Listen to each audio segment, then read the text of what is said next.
जो भी चैप्टर हम लोग पढ़ेंगे एकदम क्लियर कट पढ़ेंगे, 100% कंसेप्ट क्लियर करके पढ़ेंगे। और आज के चैप्टर है बाबू मे।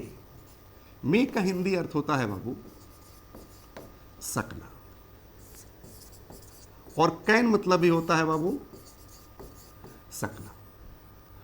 जब मे का भी मतलब होता है सकना और कैन का भी मतलब होता है सकना, तो कंफ्यूजन लाजमी है। एकदम बच्चे कंफ्यूजन में रहते हैं कि सर कैन का प्रयोग कहाँ करेंगे, मे का प्रयोग कहाँ करेंगे। लेकिन आपको कंफ्यूजन में नहीं रहना, एकदम 100% कंसेप्ट क्लियर कर लेना है कि मे का प्रयोग कहाँ करेंगे और कैन का प्रयोग कहाँ करेंगे। तो याद रखना है बाबू, जहां पॉसिबिलिटी का बोध कराना हो,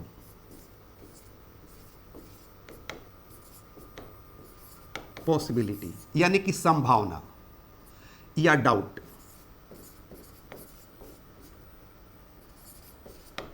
इसको समझिए बाबू ताकि कोई कंफ्यूजन ना रह जाए।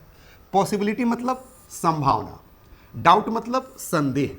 तो जहां पर जो है संभावना का बोध कराना हो, डाउट हो यानी कि संदेह हो, वहां पर सकना का इंग्लिश जो है मेक लिखते हैं।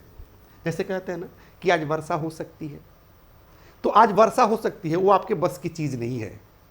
आज रोगी मर सकता है तो वो आपके बस का चीज नहीं है। इसमें संभावना है, पॉसिबिलिटी है, डाउट है, संदेह है। इसलिए यहां पर क्या करेंगे बाबू, सकना का इंग्लिश में लिखेंगे। ओके। दूसरा वर्ड क्या है बाबू, कैन। कैन मतलब भी होता है सकना। एक चीज याद रखना है बाबू कि जहां पर जो है एबिलिटी का बोध कराना हो, जहां पर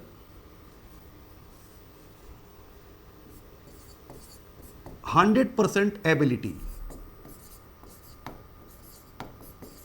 एबिलिटी मतलब योग्यता, शक्ति, सलाहियत।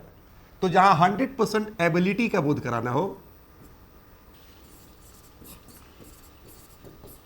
कैपेसिटी का बोध कराना हो, वहां पर हम क्या करते हैं बाबू, सकना का इंग्लिश कैन लिखते हैं। 100% एबिलिटी मतलब यानी कि 100% योग्यता हो किसी एक्शन को अंजाम देने के लिए, 100% शक्ति, सलाहियत हो, क्षमता हो, ताकत हो, कैपेसिटी हो, वहां पर जो है सकना का जो है इंग्लिश कैन लिखते हैं।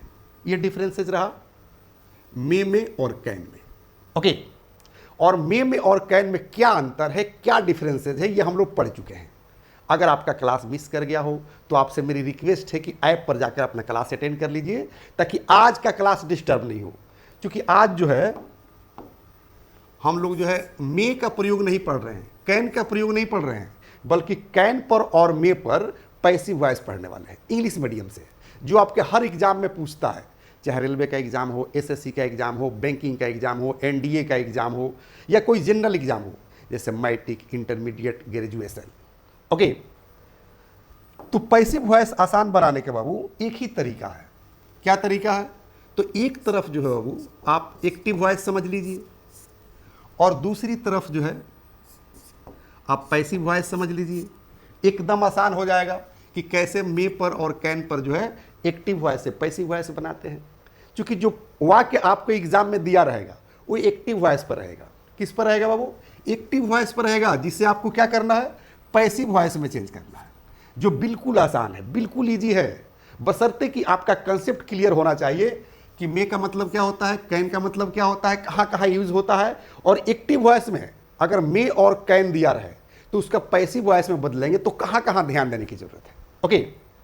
तो सबसे पहले जानिए बाबू कि एक्टिव वॉइस का स्ट्रक्चर क्या होगा। एक लाइन में जान लीजिए कि एक्टिव वॉइस में सब्जेक्ट प्रधान होता है, इसलिए कोई भी वाक्य एक्टिव वॉइस का सब्जेक्ट से शुरू होता है। तो सबसे पहले क्या लिखेंगे बाबू, या क्या दिया रहेगा, सब्जेक्ट। उसके बाद मे रहेगा या कैन रहेगा। क्योंकि मे में और कैन में अभी आप अंतर समझ लिए कि मे मतलब क्या और कैन मतलब भी क्या।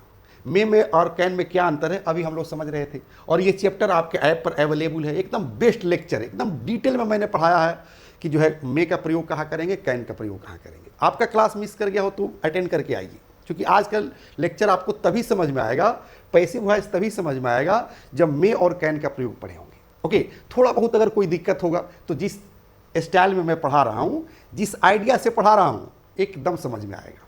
एकदम कंसेप्ट क्लियर होगा बाबू। तो याद रखना है क्या करेंगे, सब्जेक्ट के बाद मे और कैन दिया रहेगा।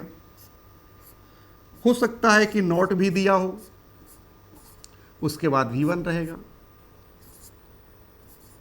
उसके बाद ऑब्जेक्ट रहेगा। एक बार कंसेप्ट समझ लीजिए।